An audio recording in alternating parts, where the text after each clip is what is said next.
Hello, everyone, and welcome to Disney California Adventure Food and Wine Festival.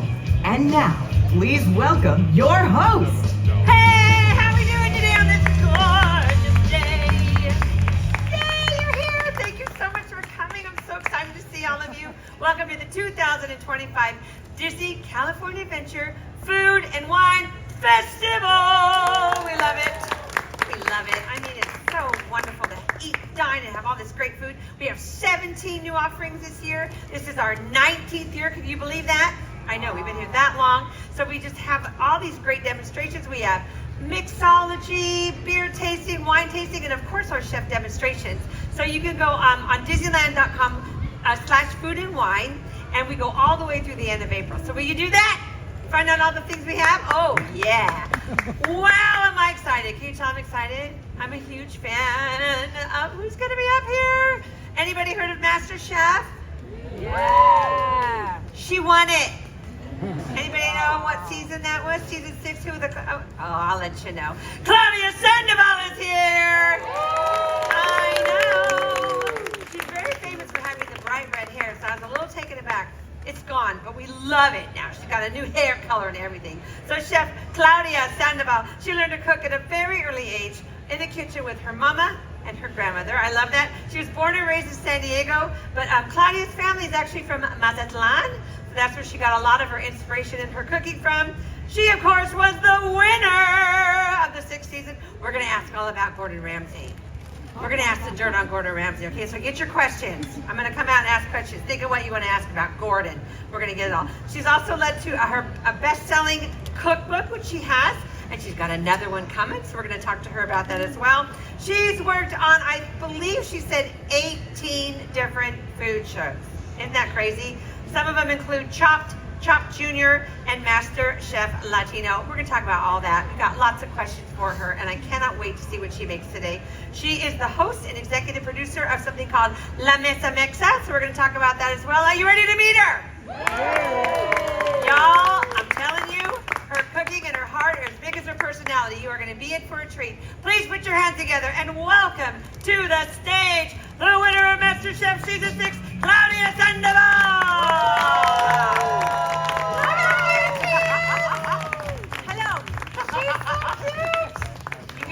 Avocado green look good.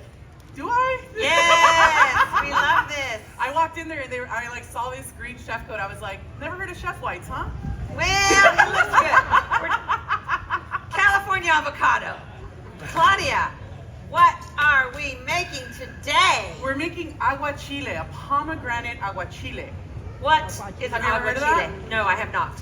An aguachile is actually something that, depending on who's here, is going to maybe take it up with me, because according to my family, aguachile was invented in Mazatlan, Sinaloa. Okay. Okay? But if you're from Nayarit, anybody here from Nayarit? The people from Nayarit say that they made it up.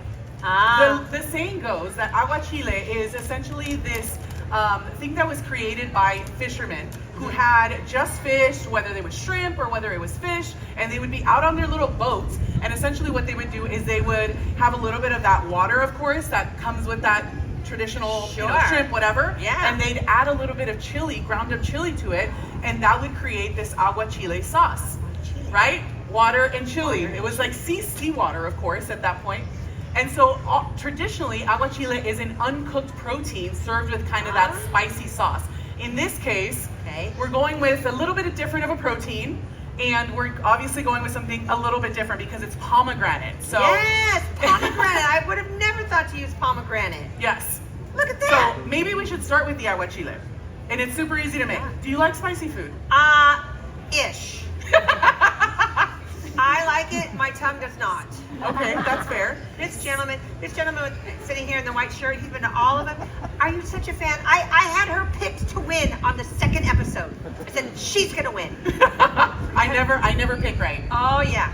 And my husband said, I want to eat her food. Her food looks delicious. Aw. And you won! I was so happy. I also had red hair, so they might. You had very red hair. All right, so into a blender, I'm adding a little bit of lemon juice, Okay. or as we call it, limon, right? Limon. In Spanish. Love and it. then to that, I'm adding some pomegranate juice. Okay. So it's kind of like equal parts, right? You still want to keep that acidity up Okay. because similar to like to a ceviche, Right. aguachile, if you don't like uncooked protein or an uncured protein, Sure. you would want that acidity to help you kind of cook that protein, right? Whether it's a Yes. shrimp or whether it's a fish, you want that acidity, okay? Yes, I and then do. to that, we're gonna add a whole, or maybe not. Should we do Yeah, half? put it in. We're Disney, we go big here. And then to that, we're gonna add some salt. That's Okay. it. Beautiful. So 3 ingredients. That's I mean, so easy. if you don't count, I don't count salt as an ingredient. It's kind of Well- like everybody has that, right? And the thing that we were talking about, I just love about you so much, is you think about the busy woman and the busy mama and people that don't have a lot of time. Your recipes are so doable. Yes. And so they're easy, but they're so elevated and elegant.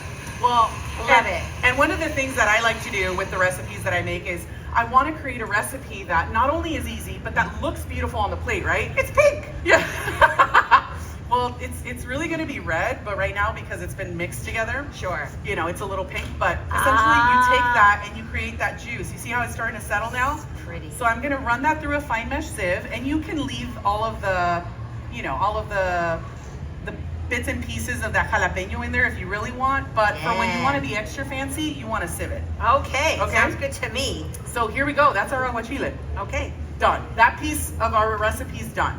Now what about this recipe is very authentic and native to Mazatlan? Well, I mean, the fact that it was invented there. Good point. Very good point. If anyone argues with you, just tell them Chef Claudia told you, okay? I'm not arguing with her. No. And then on top of that, obviously, it's the beautiful seafood that you can get from Look the Pacific at Coast, that right? piece of fish. So this beautiful loin, of course, is a tuna. You can choose whatever protein you want. So if you're a fan of yellowtail, then you can choose yellowtail. Sure. If you're a fan of shrimp, you can use shrimp for this recipe. Whatever it is, the really important part is to slice it really nice and thinly. So That is a gorgeous piece of fish. I know, this is beautiful. We get to, and part of Disneyland and Disney's really important initiatives is its sustainability efforts. And so tuna is just such an incredible protein to get to work with. And of course, this one's just absolutely gorgeous. Sure. So I'm going to take a nice slice out of this beautiful loin. Is there a certain way that you should cut fish? And like how sometimes on meat you have to cut against the grain or all that. Is there a different? There definitely is. So for Okay. example, with this, you guys can actually see how I cut against the grain, right? So if you're looking at this loin, you kind of almost see, it looks like a tree, Yep. where it has kind of those like rings around it. You want to cut against that. One of the biggest things too, whenever you're working with a piece of fish like this, and especially if you're working with a piece of fish, is you want to dip your knife and let the water run down the blade. So I'm going to just really quick run through this. I've already learned like 7 things. So you'll dip the tip. That sounded weird, but Dip the that'll remind you. All right. You'll dip the tip into a bowl of water and you'll Okay. just let it go down the blade. That will help to make sure that you slice perfectly through that fish so that you Wow. get the nice, beautiful, thin, Pretty. right? And then just keep doing that. Just dip it all the way through, and then really important too, whenever you're slicing, imagine that you're kind of doing this, right? You're almost like rocking your blade through the protein. Yeah. Because I know that we don't have No, the video. I'm Not like, today. let's try to move this so people can actually see. You're the chef. Yeah, Do yeah, whatever yeah. you want to do. So we're gonna put it here. Everyone can see a little better now, right? There we go. Okay, Now great. we can see. All right. So again, we'll take the bowl. This one has a little bit of ice in it. I'll dip the tip, and then the water will run down all the way through the blade, and then you're gonna run the knife and rock it all the way through. And so that makes sure that you're not getting any snags, right? And you can make this as thin as you want, right? So like ultra really nice and Ooh, thin. yeah. Or you can go obviously with like a bigger steak, for example, if you were gonna make like a medallion, things like that. But for this case, we need about 6 different slices, roughly around the same width. I usually go with 5, 7. Sure. Chefs usually like odd numbers. So with this case, I'm gonna go with 5. I think 5's this is a good portion. Yes, Okay? odd number. Yeah. I like that. So we're gonna stick with those 5 slices. Okay. Okay, so we've got the aguachile. Yep. We've sliced our beautiful, sustainable fish. Yep. And now we're gonna make our mirepoix. What's that, Claudia? It's actually not a mirepoix. It's a little mix of what I like to make. Essentially, what I do is I take these beautiful cucumbers, right? These Persian cucumbers. Beautiful. And then I chop them up. Stay. And then I chop them up really fine, right? Like really, really nice and fine. Yes. And so essentially, what you start off with are like these like little batons, and then you kind of chop it until That's it's very what we call chopped. a fine brunoise. Yeah. Okay. So this is like a very, very fine dice. Now, did you keep the peel on it? The skin Yes. on it? Yeah. I am a really big proponent of zero waste. Okay. I don't believe in removing the skin. The skin sometimes has a lot of that beautiful like cucumber You got an flavor. applause there. Oh, yes. fan. Zero waste. Yes, let's go. Zero waste. And then on top of that, a lot of people get rid of like even the seeds inside of the, I still think, again, you're losing a ton of flavor. So keep as much of it as possible. Love so then that. we're gonna add a nice brunoise of cucumber. Finely sliced. I've learned Yeah. 8 things now. Yes. And then we're gonna add red onion. Love it. I like red onion because it's a little bit less pungent than say a yellow onion, but still like it just goes. And also color, right? That Color. kind of color contrast. Cook with color. And then we have some ginger. So I love really, ginger. really fine mixed ginger. Now, Baja California, where I now live, right? I don't know if you know this. I know we said that I was born and raised in San Diego, but I now live in Tijuana. What? So I'm just like 15 minutes south of the border. And that's like, What? my grandmother grew up, like my grandmother was Yeah. there, and so we crossed the border all the time. I'm what we know as a cross-border kid, right? And so I think you had a lot of influence from your mom and your grandmother, right? oh yeah, absolutely. And one of the biggest things too, though, in that region, there is kind of this mix of amazing ingredients. As we know, the border is a place where a lot of people migrate to it. And what we see a lot there is kind of this Asian influence. And that's why you're seeing a little bit of that ginger put in there, because it's just gonna lift this dish up in a way that you wouldn't necessarily see in a lot of other regions. Now I'm gonna So ask- again, cucumber, Cucumber. red onion, Onion. and a little bit of fine minced ginger. All right, it's beautiful. Okay, so now we've got our I'm coming over to see the master chef at work. all right, then one of the next things that we're gonna work on, I'm gonna take this bowl of ice, okay? Yep. And over that, we're going to grab some of these beautiful beets. Beautiful beets. So these are what we call like candy cane beets, because on the inside, they look like a little candy cane. Oh, they do. Yeah, so we're just gonna take them over a bowl. And I do want to talk about mandolins, because a lot of people are very scared of mandolins. Me. Yep. So Very for example, this is a beet, right? Yeah. And most time people would start by cutting off the tops. No. Don't do that. But this is your perfect handle, It's a handle. right? So you you use it to slice your beets nice and thinly over the ice water, and that ice water crisps that up. Now you could use radishes here, you could use beets, but this is a really great way to kind of take out a lot of that, how could I say this? Like this very like earthy flavor, but also to crisp them up. And so what happens is they start to get all nice and beautiful and like Pretty. yeah. And look how pretty that is. It's so pretty. It looks It's like like a candy literally cane. like a candy cane. The sun in here is beautiful right now. So anyway, super important. Obviously, keep your fingers away from the blade. And then when in doubt, like say for example that we were going to, I don't know, I'm trying to think of something else. Onions. If you were going to say slice an onion, one of the biggest things that I recommend is putting something between you and the blade, Ah. right? So if, for example, I'm going to use the mandolin, I'm going to use, say, a paper towel or something. Sure. And then by the time that you get down to the bottom, if You're safe. it just so happens to snag anything, it's not going to be your finger, it'll be the napkin or the towel. Okay? Good point. But then look at how beautiful these are. So pretty. And they're all perfectly sliced and perfect. You get what I mean. So anyway, just a tip for using that. Love it. All right. Someone So- also told me that beets are filled with vitamin C. Is that true too? They are. And Lots they're of so vitamin good C. for you. Yes. And I think in this iteration, they add kind of that earthiness. Aguachile is not usually very traditionally, doesn't traditionally have this. Usually an aguachile is like protein, the lemony juice. Yep. It'll have a little bit of cucumber, a little bit of onion, and then it'll be like, that's it, right? Like, and your spice, obviously. But Sure. outside of that, there isn't a lot in there. While you're doing this recipe, we got a lot of questions. Tell me. Don't we, everyone? So kind of go down the list of the TV shows that you've been on. Oh, goodness. And then we have questions about Gordon Ramsay. We want the dirt. Of course you do. Heck yeah. So what are the TV shows you've been on?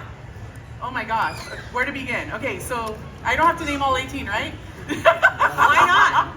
Okay, so I have, starting from the beginning, Sure. MasterChef Latinos, 4 seasons. 4 seasons. Worst Cooks in America, Best Thing I Ever Ate, Chop Jr., Tournament of Champions, Food Network Challenge, Food Network Stars, Food Network, what else? Hold on. So much. Guys Grocery Games. Hold on. Oh my god, I can't remember right now. That's a lot. Yeah. That's a lot. Budget battles. Which one was your favorite? MasterChef. Of course, because you won. So I'm gonna start placing these in like a slight circle and then adding beets in between. Who's got questions for Claudia? Oh, you don't want to know about Gordon? Heck yeah. Go ahead. So I'm gonna start placing this. What are you looking forward to the most in 2025? Oh my Oh, good one. goodness. That's a big one. Maybe moving my kid into Rome. My daughter is right here in the front. I'm just like the most Where? proud Which mama. one's your daughter? Right here. My daughter's right here in the front. Hi, Gordon. She's a You grew second up. year college student now. Can't believe it. I know. So super proud of moving her into Rome. She just got to study abroad in Rome. Yay. So really excited about that. I'm also really excited about the fact that I have a cookbook that I'm working on called Taco Nation. That literally is about tacos throughout the nation. How tacos have become kind of this vehicle for people to create their own, right? You find brisket tacos in Texas, Korean tacos in LA, I don't know, shawarma tacos on the East Coast. So the And I whole can- cookbook is about tacos. literally, and how they've kind of become the staple wherever you live in the United States. Sure, you can always have a great taco. What's your favorite type of taco? Mine? Yeah. Oh, that's a good question. I don't think I've ever been asked that. Probably the kind that you like. Yeah. An al pastor taco with that grilled pineapple over top of it, but it's got to be like really nice and charred We've pineapple. agreed. We have agreeers over here. You know, the grilled pineapple in the bowl. Hi. So you had You're a like, question. yes. My 3-timer here. What's the difference between aguachile and just ceviche? So aguachile, so technically all aguachiles are ceviches, but not all ceviches are aguachiles, right? It's kind of in the same way that like all scotches are whiskeys, but not all whiskeys are scotches, right? I think a lot of it just has to do, honestly, with the spice. Not all ceviches will have spice, but an aguachile is very specific because it is uncooked protein. So you should assume that if you order an aguachile at a restaurant, it is most likely going to be an uncooked, uncured protein. Whereas if you order a ceviche, it'll probably be something that's nice and cured, right? That fish will be fully cooked through. Whereas like, for example, right now, we've got completely raw fish, right? And I'm gonna pour the aguachile, and yes, it'll obviously cure a little bit as it sits there. And obviously you can, you know, let it sit if it arrives at your table and you're like, oh, I'm not ready for it just yet. Especially if it's like uncooked shrimp or something that you're not very, you know. But something like this, it's sashimi grade, beautiful loin of tuna. I mean, come on, It's like gorgeous. this is the best way to have it, right? Yeah. Ariel's in charge of helping us pick really good. Yeah. Any But other yeah, that's the questions? difference. You do. I hope it's about Gordon Ramsay. I love it. Well, since that is, You can ask whatever you want. well, tell us about Gordon Ramsay. Oh, is he nice? No? No. You guys act like you haven't seen him on TV. She wants to ask you. Is he the devil since he does Hell's Kitchen? No. I mean, I get asked this question the most out of every, like the number one most requested question is like, is he really that mean? And it's like, yes, but.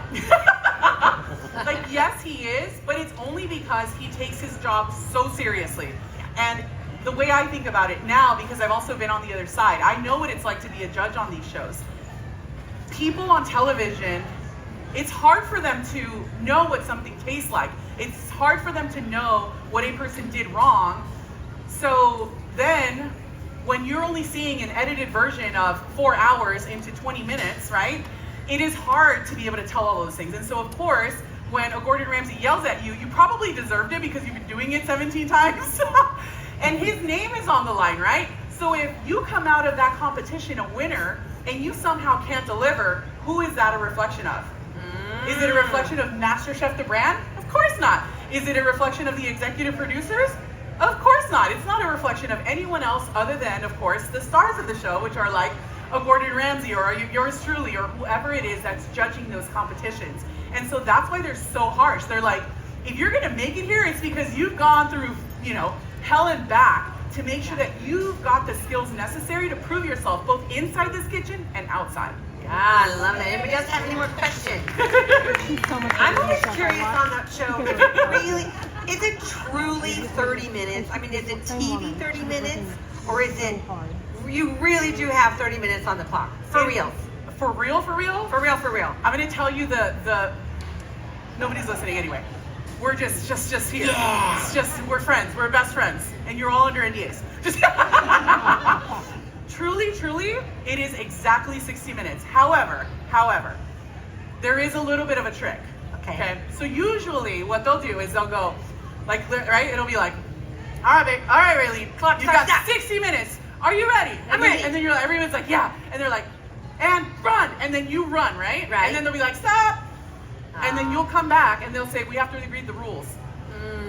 So if you're smart, as they're reading the rules to you, you're like, oh my God, okay, I know that the challenge is aguachile. What am I gonna make? Yeah.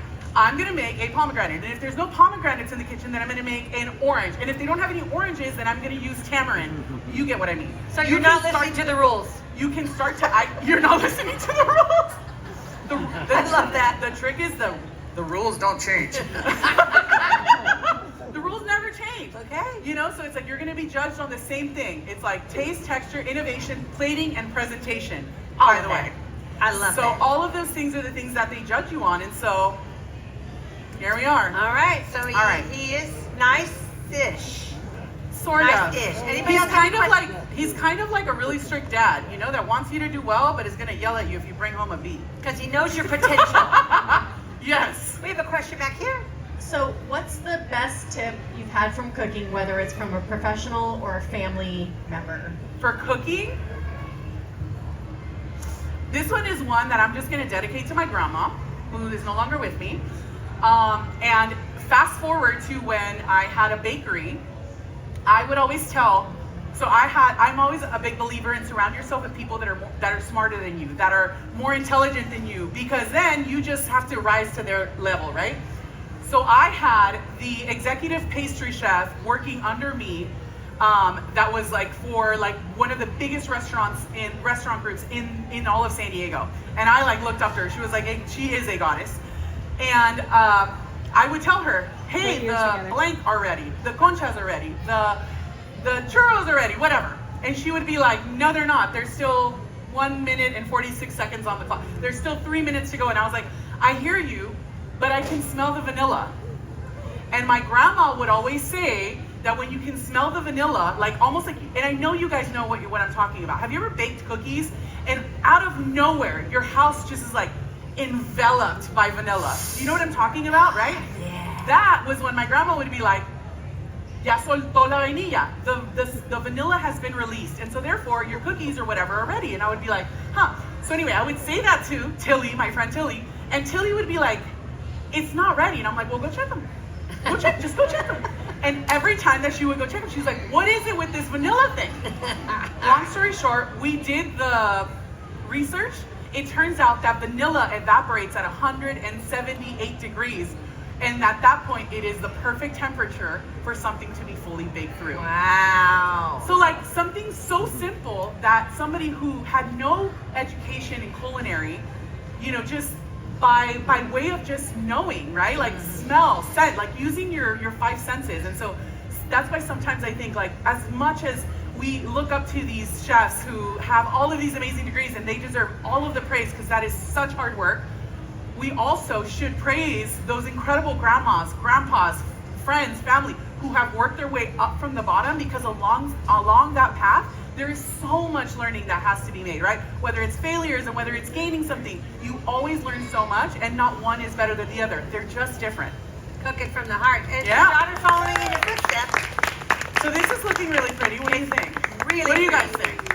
I love it. So we've got that beautiful tuna all around. We've got that little kind of Brunoise mix, right? We've got the just imagine flavors, because unfortunately I can't let you taste it. They won't let me. He's like, no.